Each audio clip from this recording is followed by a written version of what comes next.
Maraming mga pinapangambahang bagyo ang tao sa buhay. At hindi lang yan yung bagyo na may dalang ulan o hangin. Ang isa sa mga pinakamalulupit ng bagyo ng buhay is a financial crisis. Yung dumating ang sobrang pangangailangan mo ng pananalapi pero wala kang magastos, wala kang mabunot o mahanap. To keep on living, we keep on spending. Therefore, to keep on living, we have to keep making money. Dapat ang tao lagi naghahanap buhay, kumikita, gumagawa ng paraan habang siya ay kumakain, gumagastos, at gumagamit ng maraming mga pangangailangan. Salamat o Diyos dahil kayo pinagmumulan ng pagpapala, kayo ang nagpapatibay sa amin, naghahanda upang humarap sa iba't ibang uri ng bagyo ng buhay. Nawa patuloy mo kaming turuan sa hiwaga ng kapangyarihan ng mga bagay na ibinibigay mo sa amin tulad ng karunungan, kaalaman, galing, husay para kami makapaghanap buhay. Ituro mo sa amin, Panginoon, ang isang karunungan ukol sa pananalapi na nakaugat sa iyong salita. Maunawa namin ang kalooban mo dito, maipamuhay namin, makinabang kami at kayo ay malugod. Patawarin niyo po kami sa aming mga kasalanan, linisin kami sa aming mga karumihan, O Diyos. At ngayon humihingi kami ng pagpapala niyo, kaliwanagan, karunungan, pagtutuwid, pagpapalakas sa amin. May you empower us with your words. Father, we commit this time to you, asking you to be the speaker. Walk in our midst, heal us, empower us, teach us, and protect us from lies and falsehood. In the name of Jesus, your Son, our teacher and healer, we pray. Amen. Keep making money. Dapat ba yung pinag-uusapan ng mga mananampalataya? Dapat. Sabi po ng pinakabarunong na lalaki sa balat ng lupa, si Solomon, sa Ecclesiastes 10:19, money is the answer for everything. Maaaring isang pagmamalabis or exaggeration, but of course, very, very true. Napakaraming mga pangangailangan, suliranin na natutugunan, nasasagot, nalulutas ng pananalapi. It is not money, but ungodly love for money that is condemned in Scripture. Hindi galit ang Biblia sa pera, ang galit ng Biblia ay sa pag-ibig sa pera na nagiging bunga para or dahilan para tumalikod ang tao sa Diyos at sa kanyang kapwa. Spirituality should not deny money nor money making because money buys many good things and money enables us to maximize the benefits of life. Godly people are to be fruitful money makers and money multipliers. Sa katuroan mismo ng Panginoong Hesus ay napakalinaw niyan. Nung meron siyang pinagkatiwalaan ng mga puhunan, binigyan niya ng iba-ibang dami ng puhunan at yung nakapagpatubo at nakapagparami sa puhunan ay kanyang kinalugdan at yung mga walang nagawa at hindi nakapagparami sa ibinigay, binawian pa niya. Matthew 25:28-29. Sabi ng Panginoon, take the talent from him, from that who did not make it more, and give it to the one who has 10 talents. For everyone who has will be given more, and he will have an abundance. Whoever does not have, even what he has will be taken from him. Mula mismo sa bibig ng Panginoon, yun daw meron na dadagdagan pa, at yung wala, babawian pa ng konting-konting nasa kanya na nga, kung hindi niya pinaparami, kung hindi niya sinisinop. What is the profile of a good money maker? Ano po ba ang mga katangian ng isang makadiyos na nagpaparami ng pagpapalang ibinibigay sa kanya at ipinagkakatiwalaan ng Diyos? Mostly, we will get this wisdom from Proverbs 31. A good money maker works with her own hands. Dito i-describe yung isang babaeng uliran. Proverbs 31:13, with her own hands, she gladly makes clothes. Idiniin dito, her own hands. Ang isang tao nga asenso at dadami ang pagpapala, siya mismo gumagawa, siya mismo nagtatrabaho, hindi niya iniaasa sa iba ang kaya niyang gawin, lalo yung area na magaling siya sa paggawa. Verse 22, she does her own sewing and everything she wears is beautiful. So, a good money maker produces what she needs. Kung anong kailangan niya, ginagawa niya. Her produce and outfit is beautiful. Hindi lang basta ginagawa, maganda ang trabaho. Why? Beauty attracts money. Beauty attracts customers. Beauty attracts supporters and lenders and investors. Dapat maganda ang trabaho ng tao. Tinatanggal ng Kristiyano sa kanyang bokabularyo yung pwede na yan. Dapat husayan yan. Yan ang ating mga pangangatwiran. Of course, merong mga tao na minamasama nila, no? Yung maganda o yung maluho, kahit pa nga ito ay pinagmulan nito ay pagsisikap. Pero nakikita natin na ikinalulugod ng Panginoon ang pagiging mabunga. This woman, who is the ideal person to make money, produces surplus goods to sell. Hindi lang siya lumilikha ng para sa kanyang kapangangailangan, sobra pa doon ang ginagawa niya para meron siyang pangalakal, maibenta. Proverbs 31:24, she makes clothes to sell to the shop owners. Gumagawa siya ng sariling damit, gumagawa siya ng sobra para maitinda. She makes and produces beyond what she needs. Nakikita po natin yung prinsipyo ng maluwag na buhay. Ikaw ay nagtatrabaho, lumilikha ka ng kailangan mo, at lampas pa sa kailangan mo para meron ka pang maitinda. She invests, she plants. Yung ideal and godly moneymaker. Proverbs 31:16, she knows how to buy land and how to plant a vineyard. Marunong siyang mag-isip, marunong siyang mamuhunan, bumili ng lupa para tamnan. Hindi lang bumibili ng lupa para sa luho o para sa pagpapasarap lang o bakasyonan lang, para tamnan. In other words, pati ang pagbili niya ng lupa, pamumuhunan pa rin. Kasi pagkakakitaan pa rin niya yung lupa na yon. Hindi puro consumption ng iniisip, production ang laman ng isip ng isang taong luluwag, aasenso sa buhay. Proverbs 31:18, she knows when to buy or sell. Magaling siya sa timing. Itong lady of Proverbs 31, dapat yata nasa stock market, ano?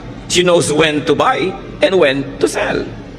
Pinapakiramdaman niya ang panahon, binabasa niya ang takbo ng mga pangyayari sa kanyang paligid. Alam niya kung anong dapat binibili sa ganitong oras at kung kailan naman ito ibebenta para siya ay may kita. A good moneymaker trades, nangangalakal, nagnenegosyo, and therefore brings home the goods. Proverbs 31:14, she is like a sailing ship that brings food from across the sea. Kamangha-mangha na ang ginawang example dito sa Proverbs 31 ng napakahusay na negosyante ay in the person of a woman. Samantalang male-dominated yung society noon. Nakikita nyo rin ang attitude ng maraming Bible writers and prophets about women. That women, just like the men, are to be productive and must be allowed to be productive. So, pagka inuuwi niya ang mga kung ano-anong mga bagay-bagay na para siya isang barkong na tumawid dagat at nangalakal, syempre ang uwi niya the best. Iba-ibang variety, the best of every land, the best of every culture, na-enjoy niya kasi marunong siyang maghanap buhay. She works hard. Ito ang luluwag sa buhay, marunong magsikap. Proverbs 31:17, and she always works hard. And verse 18, she stays busy until late at night. Verse 27, she is never lazy. Nakita niyo po ang pinagkakaubusan ng panahon ng babaeng ito, pagsisikap, pagtatrabaho, kahit gabi na. Nangangalakal siya sa araw, lumalabas ng bahay, nagtitinda, nangungulekta ng kanyang mga tubo. At sa gabi, pagdating niya sa bahay, may ginagawa pa siya. Nananahi, nagsusulsi, gumagawa ng mga maititinda, hindi siya tamad. Marami mga tao nagtataka at nagreklamong mahirap sila, ay ubod naman ng tamad. Batugan with a capital B. Pagkatapos nagtataka kung bakit siya mahirap. Kung bakit pag may sakit siya, wala siyang pambili ng gamot. Kung bakit pag gusto niya magpakamatay ay nilaso na hindi niya mabili. Wala naman siyang ginagawa sa buhay niya. Nagtataka pa siya. So nakikita po natin ng ideal person na ito ay merong sobra na production. Hindi yung sa kanya lang, kulang pa. Ang tao habang nabubuhay, liban na lang sobrang tanda na, o sobrang bata pa, o sobrang mahina dahil sa kasakitan, ang tao dapat naghahanap buhay, kinikita ang kinakain niya. Hindi yung wala ka namang kinikita, nag-electric fan ka pa matulog. Hayaan mo nang pawisan ka. Di ba? Yung damit ka ng damit, gastos ng gastos, ang ginagastos sa damit, tubig sa paglalaban ng damit mo, kuryente sa pamamalansya, tapos pakalat-kalat ka lang naman, wala ka namang ginagawa, hindi bali ng lukot ang suot mo. Lumalaki lang ang gasto sa buhay. Ang kinakabit ng mga wax sa buhok ay kutakot-takot, pahingi pa ng hingi ng pang-load, ang gusto pang cellphone, yung may folding bed sa loob, wala namang kita. Puro yamang. Yung mga ganon, ang mga nagugutom. O kaya yung mga ganon, ang sobrang kawawa, ang mga kamag-anak na kumikita dahil nakadagan, nakasipsip, no, ng dugo ng kapwa. Dapat, pinapayagan natin, tinutulungan at pinapalakas ang loob ng mga naghahanap buhay talaga. Paano ginagawa yon? Huwag istorbohin. Merong mga kamag-anak, may kaisa-isang nagtatrabahong anak, may sakit yung isa, yung pang may trabaho ang pa-absent din para mag-alaga. Ito na nga lang ang kumikita, ang daming mga walang ginagawang kamag-anak, yung kumikita pang inaabala. May mga babaeng walang ginawa kundi mag-text sa asawa at pauwi ng pauwi, nagtatrabaho yung asawa. Nananabik lang pala na may mga kasama. No? Libangin mo sa sarili mo, makipag-usap ka sa anino mo, makipag-chess ka sa anino mo, huwag mong istorbuhin yung nagtatrabaho. Diba? Huwag lagi na lamang na pagka mayroong kinikita, pitasan ng pitasan at hingan ng hingan. Yan ang dahilan. Kaya marami po sa ating mga kababayan na wala ng gana na magnegosyo, mag-agrikultura, magmumuhunan, maghanap buhay sa dami ng nangingikil, sa dami ng humihingi, tinatamad na tuloy yung iba magtrabaho. Subukan nyo sa mga malalayong kanayunan, magtayo kayo ng negosyo, ang daming sumisikil ng buwis nyo at hindi lang yung gobyerno ha. Maraming gusto humingi. Subukan mo magbiyahe ng mga gulay, ang daming humaharang sa 100. Pag karnaper ka, walang humaharang. No? So napakaraming pabigat at pahirap sa mga gustong maghanap buhay. And many of our countrymen get demotivated na maging productive sila sa buhay. Parang sa mga kamag-anak din, nakakatakot umasenso dahil sa dami ng kakapit sa iyo, lulubog na kayong lahat. Napakahirap magpakita ng konting kaluwagan kasi marami agad mangungutang. Ang trabaho tuloy ng iba kahit meron daing ng daing, kunwari maparaming problema sa takot, nahingan sila ng mga walang hanap buhay. Balikan natin itong babae na ito na kinakatawan din ng sino man, lalaki man yon, na marunong maghanap buhay. She is positive. Sabi ng Proverbs 31:25, she is strong and graceful as well as cheerful about the future. Yung cheerful about the future is translated by other versions as she can laugh at the days to come. Magaan siyang kasama, ng palangiti, maganda ang bukas ng mukha, at maganda ang pananaw tungkol sa kinabukasan kasi may naipon. Strength, grace, and cheerfulness are her hallmark. Why? Because she has enough. And not only that, those attributes are also attractive in business. Siyempre, ang gusto mong kadil sa negosyo ay yung masarap, magaan. Hindi yung lagi na lamang parang dinadagan na ng mundo ang problema niya. Ayaw mong nasa paligid ng ganitong tao. Hindi ko alam kung ba't may mga tao ang hilig-hilig dumaing. Samantalang ayaw mo naman siyempre sa taong paladaing, iniiwasan tuloy sila ng mga tao, lalo silang nawawalan. Definitely, this wonderful woman was not a complainer. Hindi siya reklamadora. Proverbs 31:26, her words are sensible and her advice is thoughtful. If you're going to attract income, if you're going to attract business, if you're going to attract good things into your life, you must have good sense, intelligence, and sound advice comes from you. Kasi magandang dagdag yun sa pagkatao. Sino ka ba naman para iwasan ng isang kanegosyo, kasosyo, o kaya binibilhan mo o binibentahan mo na bukod sa maganda ang produkto, maganda pa ang pagkatao at magaan kasama, masarap makita. Kaya lalong nilalapitan ng grasya. A sensible and a good moneymaker gives to people. Hindi niya sinosolo ang pagpapala, she gives to people. Tulad ng nakita natin sa Proverbs 31:20. She helps the poor and the needy. Palabigay. Nag-aalala at nag-iisip sa mga kapuspalad.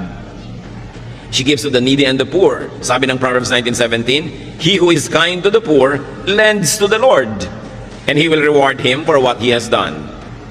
Ang matulungin, maawain sa mga dukha, sa mga maralita at mga nagigipit, ay para daw nagpapautang sa Diyos. Papayagan kaya ng Diyos na may utang siya sa inyo na matagal? Siyempre, babayaran kayo agad ng Diyos at sobra pa, alangan namang siya pang may utang na loob sa inyo.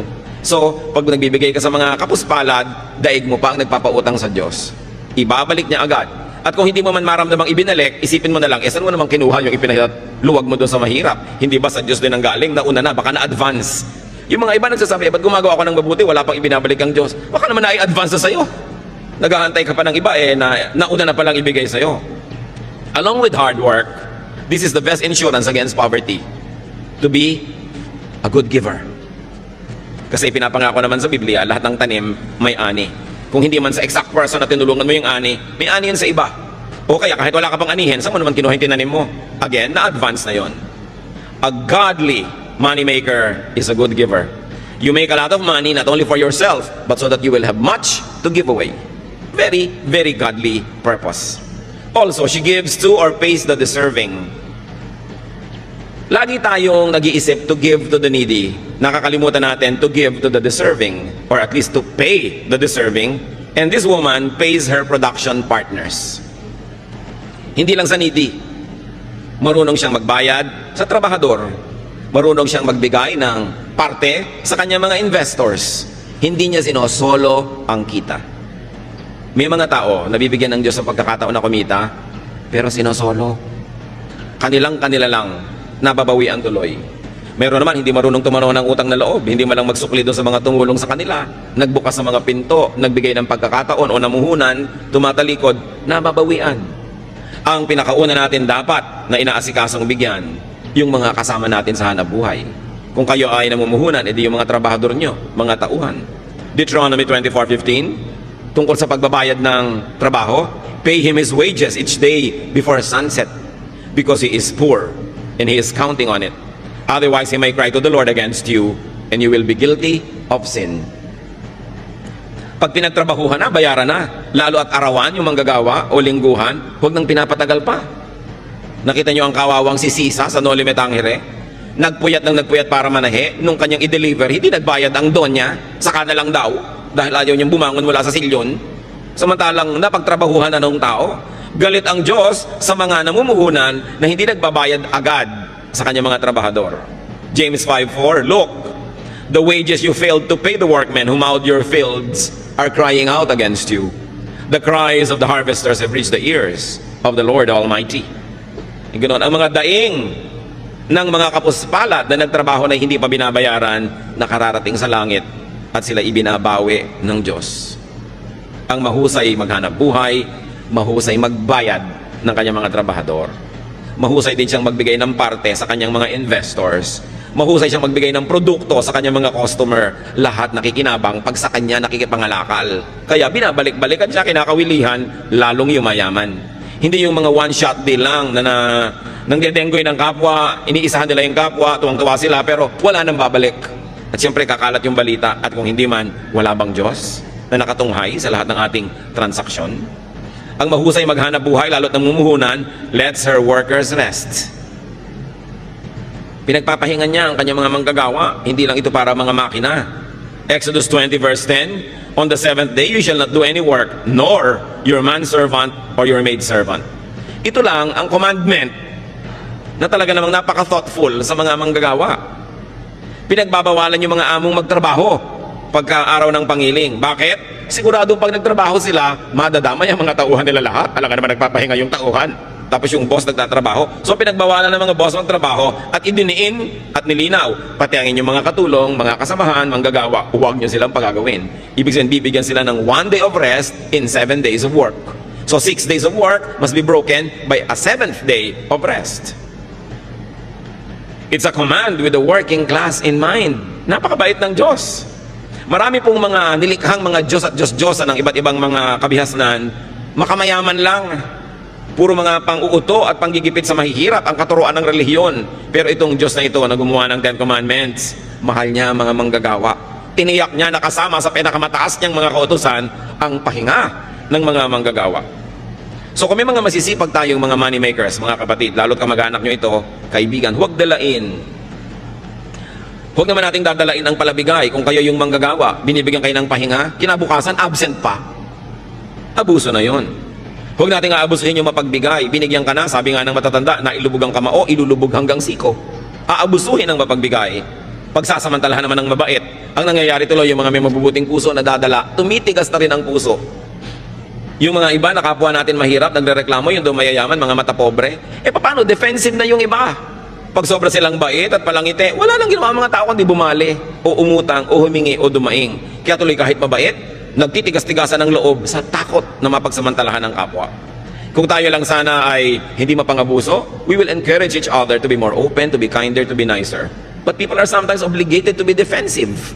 Gustong magpahiram sa'yo, pero ilang beses mo nang sinuba, so paano magpapahiram pang muli? Hinihigpitan tuloy ang kanyang dati ay kaluwagan. A good money maker gives to God. Nagbibigay siya sa kapwa-tao, lalo sa mga kasama sa trabaho, at marunong siya magbigay sa Diyos. Malakay 3:10-12, I am the Lord, all-powerful, and I challenge you to put me to the test. Bring the entire 10% into the storehouse, so there will be food in my house. Then I will open the windows of heaven and flood you with blessing after blessing. I will also stop locusts from destroying your crops and keeping your vineyards from producing. Everyone of every nation will talk about how I have blessed you. Yan ang pangako ng Panginoon. Sabi niya, ako na makapangyarihan sa lahat. Subukan ninyo ako. Buong-buo ninyong dalhin at ipagkaloob ang inyong ikapuo. At nang mayroong magasto sa aking tahanan, nang may resources. Sabi niya ganoon, tingnan ninyo. Kung hindi ko buksan ang bintana ng langit at pabahain sa inyo, ang kutakot-takot na pagpapalang wala kayong pagsisidlan. Sabi sa mga nagtatanim at nag-aagrikultura, hindi ko papayagang sirain ang mga kulisap ang inyong mga tanim. Pabubungahin ko ang inyong mga itinanim at hindi ko hayaang malaglag ang mga bunga nito nang wala pa sa panahon. Pag-uusapan kayo ng lahat, pagtatakahan kung bakit blessed na blessed kayo. Pero ito lang ang sikreto, sabi ni Yahweh, give the entire 10% into the storehouse. Siyempre may mga nagtuturo ng Old Testament na yan, hindi na yun uso. Pero ang dami-dami mga batas at kautosan sa Old Testament na pinaiiral din nila. So pinipili. Kung ayaw na talaga, ayaw. No? Pero pag gustong sumunod, gusto. At yan ang isang sikretong bunyag na bunyag naman. Sabi sa Luke 6:38, give and it will be given to you. A good measure, pressed down, shaken together, and running over will be poured into your lap. For with the measure you use, it will be measured to you. Ang ginawa ditong example ay yung pagsusukat at pagtatakal ng mga binhi, mga buto na kumbaga bigas natin, trigo nila, mga grains yan, mga butil-butil.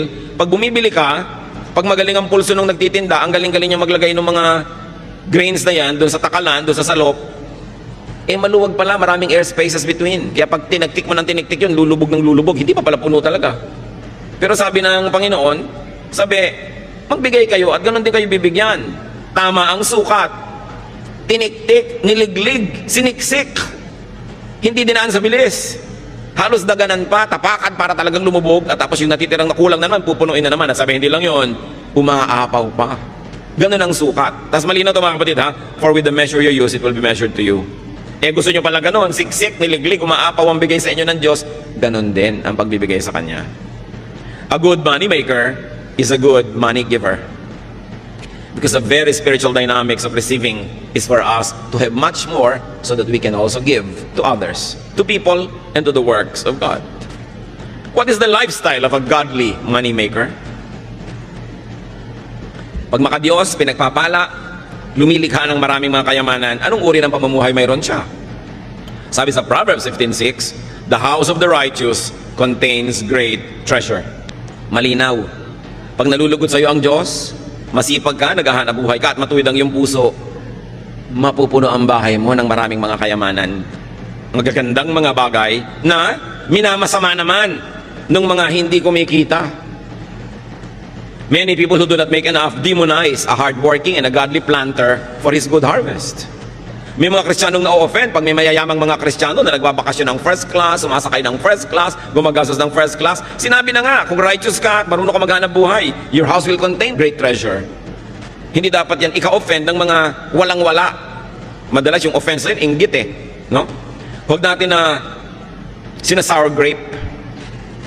Yung parang isa kang bear, meron kang pinipitas na grape, hindi mo maabot, at dahil hindi mo maabot-abot, sabi mo, maasim naman yan, wag na lang. Yung pinagmulan ng kasabihan na sour grape. So yung mga hindi yung mayaman, pinapasama nila yung kayamanan, masama yung mayaman, ayoko maging mayaman, tapos kaya makautang dito. Ang dami ko nakikitang Kristiyano ganyan ang aarte, parang ayaw yumaman, ayaw ng pera, wala namang ginawa kundi magdilihensya. No? Yung huwag tayo mag-inarte, gusto natin ng kayamanan. Ngayon, kung ayaw nyo maging masama, di pamigay nyo. O kaya huwag niyong kitain sa masama. Pero mabuting maraming kinikita, ayaw mo manggastahin, may pamimigay ka. Nakakasama ng loob yung may lumalapit sa'yo, nangangailangan, wala ka malang mayabot. So make a lot of money. What is the lifestyle of a godly money maker? She is comfortable, secure, and cheerful. Proverbs 31:21, her family has warm clothing, and she doesn't worry when it snows. Pag dumadating yung taglamig, lalo doon sa Israel na may yelo, may snow sa ibang bahagi, siyempre, walang inimpok ninenervyos. Wala kang pagkain sa bahay, tas may bagyo. Sasabi, babagyo, 3 araw, 5 araw, wala kang bigas, nakakanervyos talaga yun. Diba? Pero sabi, itong kinalulugdan, masipag, matyaga, mahusay ang mga style, wala siyang pinapangamba naman yung weather. Ngayon, bago tayo malito mga kapatid, may mga makadiyos, masipag, wala pa rin pera. No? Dapat nating isipin kung bakit. Bakit? Kung makadiyos ako, masipag ako, bakit? Wala pa rin ako. Kasi kadalasan yung pinagsisipagan natin, kahit 1,000 taong ka magtrabaho doon, hindi ka naman talaga aasenso dahil sobrang liit ng kita doon. So you don't only work hard, you have to work smart. Titingnan mo, ito bang nakalagyan ko na ito na trabaho or profesyon, maahango ako sa buhay kung masipag ako. Kung wala kayong nakikitang pag-asa, dead end yun, dapat lumipat kayo ng ibang magagawa sa buhay, be more creative, create more. Kasi maraming Pilipino, masipag talaga. Pero yung pinagsisipagan nila parang dead end. Parang wala namang makikita kang asenso dun sa lugar na yon, maliban na lang maging creative sila and reinvent the profession or reinvent their style to make more money. Proverbs 31:25, this godly businesswoman, she is cheerful about the future. Yun yung pinag-usapan natin, she can laugh at the days to come. Sino ba ang pwedeng tumingin sa kinabukasan na may kasamang ngiti? E di yung may ipon. Lalo naman yung may ipon na patuloy pa rin kumikita. At ito ang challenge sa ating OFW phenomenon. Maraming kumikita, mababasa nyo sa dyaryo, buwan-buwan, bilyon na dolyar ang pumapasok sa Pilipinas. Pero marami naman sa ating mga OFW, matanggal sa trabaho, umuwi. After 6 months, gutom na naman. Paano marami doon sa pamilya, walang inatupag kundi gumasta. To consume and consume and consume. Remember this Proverbs 31 lady? She buys a piece of land to use it in agriculture. Para may kitain. Hindi yung bibili ka agad ng kotse. Pag may kotse ka, puro gasolina yan. Anong kita mo dyan? Puro gastos. Pag bumili ka agad ng bahay, edi gastos din yon. Lalo't inutang mo pa. Hindi isipin, paano kaya tayo mamumuhunan para tayo kumita, para kung umuwi na si OFW, patuloy pa rin tayo yung kikita. Hindi nakaasa tayo ng nakaasa sa sweldo, agad na agad, hindi pa nga kinikita, nauutang na, dahil walang ginawa ang pamilya, kundi mag-consume, consume, consume. We must produce. Lagi ko na lang sinasabi yung proverbial kawali and kalan. Bumili ka lang ng isang kawali at isang kalan na debomba, bumili ka ng isang piling na saba, lagyan mo ng konting asukal, iprito mo, banana Q. Yung kanina ay 50 pesos mo, magiging 75 o 100 pesos. Eh hindi ang iniisip ni Mrs. yung bumili ng kawaling 500,000 na isang set, yung pwede mo nang tirhan sa mahal. No?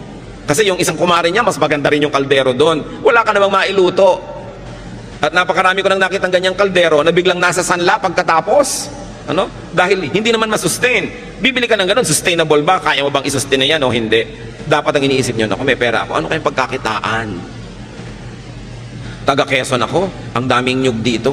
Sinusunog lang nila yung mga bao-bao, tapos itinatapon. Ba't hindi ko bilhin yung uling? Dalhin sa Lucena o sa Santa Cruz at ibagsak sa mga tindahan doon at maging uling queen ako dito. Or uling king. Ang dapat nyo laging iniisip mga kapatid, paano kaya tayo magkakapera? No? Hindi yung sino kaya mautangan dito. Balintad ang mga pinag-iisip na ano kaya ang mabili? Hindi yung ano kaya ang ma-produce. Nakita nyo yung babae, nananahipan ng mga bagay-bagay sa kanyang bahay, gumagawa pa ng mga belt, mga buckles, itinitinda. Eh siya na nga yung mayaman. Maraming mga OFW, pag pupunta sila doon sa Middle East, may galing ng mga kung ano-anong goods galing dito, ititinda doon. Pag uwi dito, may tinda-tinda. Marurunong. Naiinis naman yung iba, mukhang pera yan. Lahat na lang business. Dapat. Pupunta kayo sa isang probinsya, magbabakasyon kayo doon, ba't hindi kayo mamakyaw ng kung ano-anong mga goods dito, ibenta nyo doon para yung pamasahin nyo man lang, mabawi nyo. Ang dami-dami po sa ating mga probinsya, mga kapatid, nabubulok ng mga prutas, nalalaglag ng mga santol, mga duhat, nalalaglag ng mga dalandan. Kung ano-anong naglalaglagan, wala man lang kumukolekta. Samantalang sa Maynila at sa iba pa mga cities, ang mahal-mahal. Hindi lang kasi nagtutugma yung production at saka yung consumption ng mga tao. It's about distribution. It's about attitude. Kailangan ng mga tao, palitan yung attitude. Kung nagsasawa ka na sa hirap, palitan mo ang paraan ng pag-iisip. Kasi kadalasan yung paraan ng pag-iisip at pamumuhay natin ang nagpapahirap sa atin. Kasi marami naman tayong kapwa mahirap at umasenso na iba ang pag-iisip nila. Nag-iba ang pamamaraan. Hindi magic yon. May formula yan. Nag-iisip ka lagi ng hanap buhay and you are willing to break your back to earn your days of pleasure. Challenge yan sa ating OFWs. Kumikita, nagkakaroon ng pagkakataon, dapat ang pamilya hindi puro gastos. Kung hindi man kayo makasave, mag-invest kayo kahit paano. Because a job contract abroad is not forever. Meron niyang wakas. Sabi na Ecclesiastes 11:6, sow your seed in the morning, and at evening let not your hands be idle. For you do not know which will succeed, whether this or that, or whether both will do equally well. Sabi niya, magtanim ka sa umaga, at sa pagdating ng gabi, pag uwi mo, humanap ka pa ng magagawang pagkakakitaan. Bakit? Eh hindi naman kung mo nakapagtanim ka, tutubo yun at bubunga. Eh kung abutan ng bagyo, ng salot, ng peste, o nakaani ka ng marami, pero ang dami ding umani ng marami, bagsak tuloy ang presyo.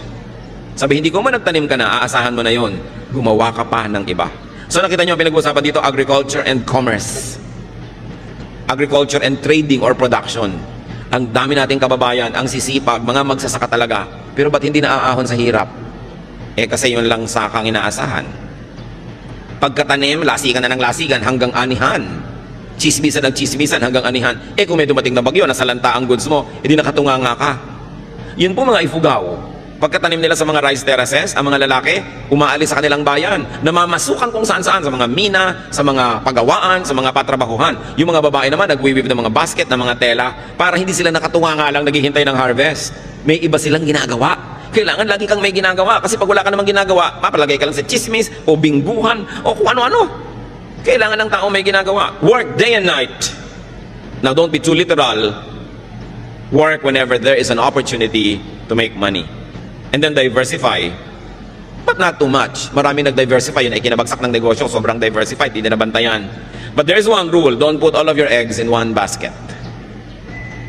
Ang dami-dami yung itlog. Nasa isang basket lang. Kung natapakan ng elepante, hindi durog lahat. Dapat iwahiwalay. So hindi lang kayo umaasa sa isang trabahador na manggagawa, tapos lahat kayo nakatunganga. That's putting all of your eggs in one basket. Hindi lang nyo ilalagay sa isang bangko yung pera nyo kung marami. Malan nyo yung bangko bigla nagsara o nag-bank run, paano kayo? Dapat nakakalat ng konti, kaya lang huwag sobrang kalat. Now, when we say money, brothers and sisters, it's not always just pera. Money could be any currency. Anything that you could exchange for money, goods, or services. Money could be anything that you could give to people in exchange for what they give you or to purchase what you need from them. In other words, pera dito pinag-uusapan yung salapi o kaya service. Kung minsan wala kang perang pambili ng gusto mo, pero may dalawa kang kamay, may paa ka, may katawan ka, pwede mong kitain yung gusto mo sa pamamagitan ng paglilingkod. Gusto mong kumain, tapos mamalimos ka, bakit hindi ka tumanggap ng labada? Bakit hindi ka kumatok sa bahay-bahay? Meron po ba kayong papalabhan? Meron po ba kayong kotseng pahuhugasan? Meron ba kayong ipalilinis sa garahe? Diba? Meron ba kayong mga tulya at talabang gusto yung tanggalan ko ng putik? Maglingkod kayo, huwag kayong manghingi. Ang nanghihingi lang yung sobrang matanda, sobrang bata o may sakit. Pag nagtatrabaho ka, you earn your keep. So work. Marami pa po mga kapatid, yung nagbibigay ng magandang payo o guidance, trabaho yon. Kayo naman nagpa-counsel, huwag kayong magmaang-maangan, magregalo naman kayo sa counselor. No? Pag bumupunta nga kayo sa psychiatrist, ang mahal-mahal ng bayad nyo. Pagka mga pastor yung nagka-counsel, TY. No? Samantalang binuntunan mo na takot-takot na problema, hiningahan, nagpadalangin ka pa, nag-fasting pa para sa iyo yung tao. Samantalang ni isa man lang chiko, wala kang dala. Kayo nga nagpapa-counsel, huwag kayong dumadating ng wala ni bit-bit ni ano. Di ba dahil kuminsan yung counselor nyo, sumasama na rin ang loob dahil iniisip niya, hindi man lang ako naalala, hindi man lang ako naiisip, parang baliwala ang ginagawa ko. Kailangan thoughtful kayo. Yung mga tao nagbibigay sa inyo ng inspiration, encouragement, even entertainment or companionship, dapat may sukli. So kung halimbawa, wala talaga kayong kapera-pera, meron naman kayong may kayang kamag-anak, sabihin nyo, o ano, gusto mo ba samahan kita sa mga biyahe mo para hindi ka nag-iisa, hindi ka naiinip, may taga-abot sa iyo ng portal, pag masakit ang ulo mo. So, merong kapalit, hindi ka lang hingi ng hingi. Maraming tao po gumagawa sa atin ng mabuti, lagi tayong ipinapanalangin. Currency yun, dapat suklian nyo rin sila. Papray ka ng papray, tas wala ka malang binibigay ni ano. Diba? Pag-pray nyo ko, lahat na lang ng problema mo, itatambak mo, ite-text mo, i-email mo, tapos wala ka man lang maibigay ni Guyabano. Kailangan marunong ka kasi laging exchange ang buhay. Marami po sa atin nagdarahok kasi hindi tayo marunong magbayad. Kuha lang tayo ng kuha. Ayaw ng Diyos doon eh. Gusto niya laging marunong tayo magpalit. Kaya kung minsan sa atin nagtataka tayo, ano kaya ang dahilan ba't ang hirap ko? Baka kasi lahat din ng taong nadadapuan mo, pinaghihirap mo. Kaya bumabalik sa iyo yan. Hindi ka blessing sa mga tao. Kahit wala kang kapera-pera, may magagawa ka para sa isang tao. Kung pupunta po ako sa bahay nyo, sa shining ko lahat ng sapatos nyo dahil puro yata mga gasgas na yung mga sapatos nyo. O di may blessing kang nagawa sa tao. Hindi yung hihingi ka lang. Kahit kamag-anak mo, kahit kuya mo, kahit bayaw mo, nanay mo, tatay mo, meron ka dapat ipalit. Lagi. Hindi mo siya binibili. Gusto ng Diyos, nagpapalit tayo. Nagsusukli. Para kinakatuwaan ka at pag natuwa sa'yo, bukas, maalala ka na naman niya. Hindi pag nakikita ka na allergic yung tao, pinapantal, no? Dahil daig mo pa talaga ang allergy. Pag dumadapo ka sa tao, nahihirapan siya. You know, you can never run out of money or currency or barter goods. Magaling ka magluto. Bakit hindi ka mag-offer? Ipagluluto mo yung isang ginang na laging busy. O lulutuin mo sa bahay mo, de-deliver mo na lang sa bahay niya. Tapos, ang bayad sa'yo, o 1/4 ng niluto mo, di libre na yung pagkain yung pamilya. Hindi lagi kang nakatunganga. Ang daming nakatunganga sa bayan na ito. Kaya nagtataka pa na bakit mahirap yung bayan. Ang dami talaga nakatunganga. Hindi ka mawawalan kapatid ng pambayad o panukli o pambigay kung willing ka lang. Lagi tayong merong pwedeng ipalit. And remember, you could never be fruitless or useless, unemployed or idle if only you would decide to always make money. And that money is pera or services, anything na pwede nating ipambayad para makuha natin yung gusto natin, it's considered money. Ngayon, nasa katanghalian tapat kayo na inyong buhay, malakas ang kita nyo, take advantage of your best season. Para mga artista, may panahon na sikat, hot na hot property talaga, kita dito, kita doon. Pag hindi nag-ipon, pag hindi nag-invest, kawawa naman pag lumalaos na. Dumadating yung tanghaling tapat ng buhay natin. Dumadating din yung alauna, alas 2, alas 3 ng hapon, alas 5, 5:45, marapit na mag-orasyon. No? Dumadating yan. Dapat handa ka dyan. Dahil hindi naman surprise. Dahil darating talaga yan. So earn the most, invest the most, save the most. Sabi sa Proverbs, look at the ant. Yun daw langgam. Marunong magtrabaho. Pag panahon ng tag-ani at tag-araw, kolekta ng lahat ng maiuwi. Kasi darating ang tagulan na hindi na niya magagawa yun. So always ask yourself, ano ba ang mapagkakakitaan dito? Dapat gawin natin yun na pananaw. Maglaro kayo ng sungka. Sa mga naglalaro pa ng sungka, hindi ba lagi dapat may sube? O ayan, pag susubi ka, tsuk, naglagay ka sa bahay mo. Hindi yung pwedeng ikot ka lang ng ikot, wala kayo nilalagay dun sa bahay. O sube, ganun. Para meron kang naitatabi. Alam nyo, sabi nila, sabi na isang may doktorado sa anthropology, yung sungka daw, ang sinaunang computer ng mga Pilipino. Talagang taga-compute. May nagsasabi pa na yung abacus noon ng China, apo lang ng sungkahan. At meron pang nagpapatotoo na only in the recent past, maraming mga tindera sa probinsya gumagamit ng sungka pang compute ng mga sukle at bayad. Ang mga sinaunang Pilipino po ay mga negosyante. Hindi sila katulad ng mga sinasabi ng ibang ngayon na mga tamad daw. Mga negosyante, mga importer and exporter. At very good ang credit standing. Alam natin yung napakarami mga sasakyang dagat galing China, galing sa ibang bansa na dumarating dito para makipangalakal sa ating mga ninuno. At ang ating counting system, very elaborate ha. Sa bawat isang zero, meron tayong dinadagdag na salitang po, 10, 20, 30, di ba? Dagdagan nyo pa ng isang zero, daan. 100, 200, 300. Isa pang zero, libo. Dagdagan nyo pa ng isa pang zero, 10,000 na yon, laksa. May salita tayo dyan, laksa. Ang Greek culture, ang Hebrew culture, ang maraming cultures hanggang 10,000 lang ang bilang. Pero sa Tagalog, meron tayong 100,000, yuta. Meron tayong 1,000,000, angaw. At meron tayong 10 million, kati. Meron tayong 100 million, bahala. At meron pang 1 billion, gatos. Ang daming magbilang ng mga Pilipino nung araw. Diba? Talagang mahusay magbilang. At sinasabi nila, yung unang pera sa China, kauna-unahan, yung sigay, yung pangsukha natin na shell, dito mga galing lahat. Na napakalaki daw na mga kalakalyang sigay na yan na ine-export natin to China, kaya marunong magbilang yung mga Pilipino, kaya may sungkahan. No? Talagang mahusay mag-count. Nawala yon because of colonialism. Nung inangkin ng mga Kastila, ang mga lupain, pinagtatrabaho lang yung mga tao bilang mga kasama.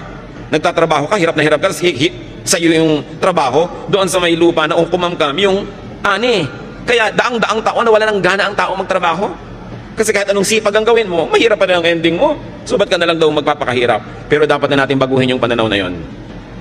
Nakasama sa ating kabihasnan yung pagbibigay ng kalakal sa iba't ibang tao. Ikaw na lang yung taga-bili, taga-utang at taga-hulog. Kailangan marunong mangalakal. And as you grow old, continue being precious and useful and functional. Your goal, believer of God, is that you should be a lender, not a borrower. Magandang pangarap yan at magandang plano sa buhay. Planuhin yung tagapagpahiram, tagabigay, hindi mangungutang. Ano ang pangako ng Diyos sa bayang sumusunod sa Kanya? Deuteronomy 15:6.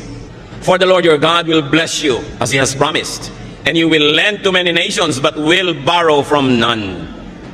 Isa dapat yung katangian ng makadiyos na masipag na pinagpapala, nagpapahiram pero hindi nang hihiram. Nagbibigay, hindi nang hihingi. Yun ang magandang goal. Hindi yung paggising sa umaga ang hinahanap sinong madidilihensyahan. Mga manginginom na iinom lang ng alak humihingi ng kontribusyon sa dumadaan.